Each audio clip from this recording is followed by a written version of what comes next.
Hi, I'm Molly Sote, Editor-in-Chief at the American Marketing Association. I'm here with Jamie Casap, Education Evangelist at Google.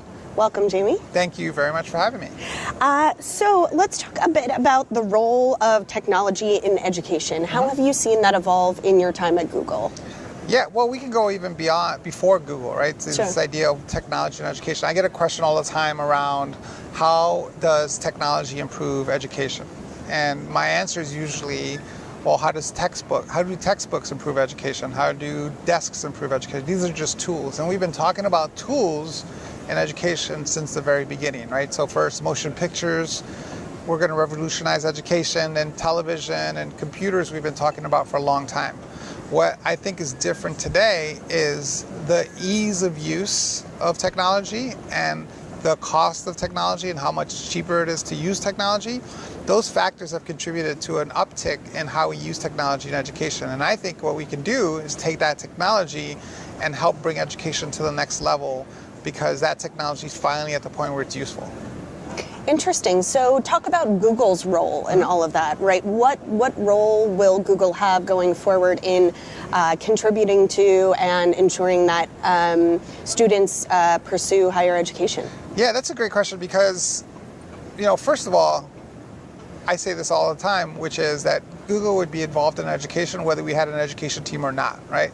The first time someone used the Google search bar to search for something, they were being educated about something, right? They had curiosity about something. So Google is involved in education since the very beginning. What we did is to formalize it in a sense of, if they're going to be using these tools anyway, we might as well make sure they're using them correctly. So we have search in education, right? So we have education programs in search to teach kids how to search, to teach college students how to vet information. We just released a bunch of programs. We're working with the American Library Association, for example, to create a coding program in libraries. We created a program called Be Internet Awesome for elementary school kids so that they can understand and learn how to use the internet. We want good, informed customers and users using our tools, so our job is to help them do that as much as possible. Absolutely.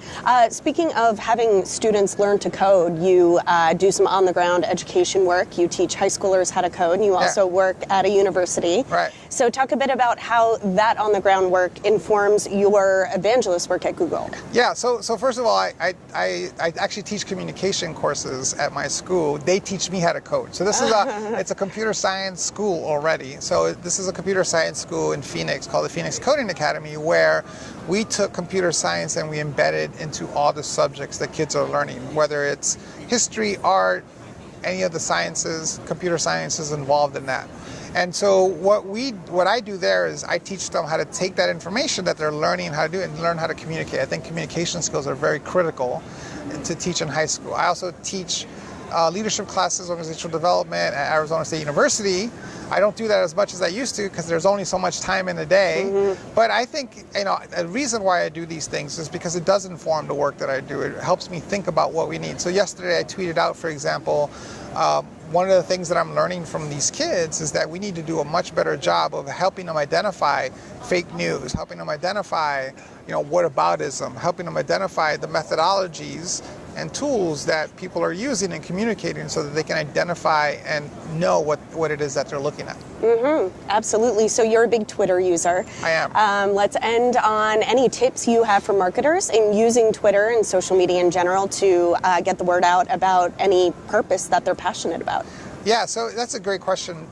There's a running joke that all jokes are based in truth, and my running joke is that if you want to get a hold of me, do what my wife does and send me a tweet, because she literally has done that in the past, where I won't respond to voicemails or text messages, but for some reason I'm on Twitter, so she'll send me a message that way. And it's kind of funny that she does that. But I think all of us are marketers. I don't think marketing is just marketing. I think all of us have to be marketers. And this is what I'm teaching my students. It's not just having a great idea, it's communicating that great idea and showing the end user or the end person or the end recipient of your idea how they benefit from that. And assuming that they should just know how to do this, or assuming that they're going to learn about it is misinformation. What we need to do is teach them how to do this. We need to give them the tools so that they can learn how to do what it is that we want them to do. And marketing helps us do that, right? Like, so I say all of us are marketers, all of us have great ideas, and all of us need to get those ideas out through the tools like, whether you use Instagram or you use Twitter. I tend to use Twitter more than anything else because I'm old.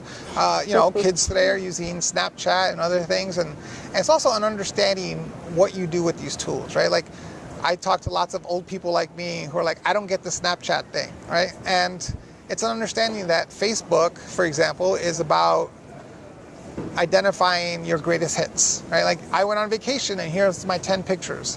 And Snapchat or Instagram is more about like, this is what's happening today, right? And so it's about understanding what these platforms do and how to use them to communicate your ideas out to the general public.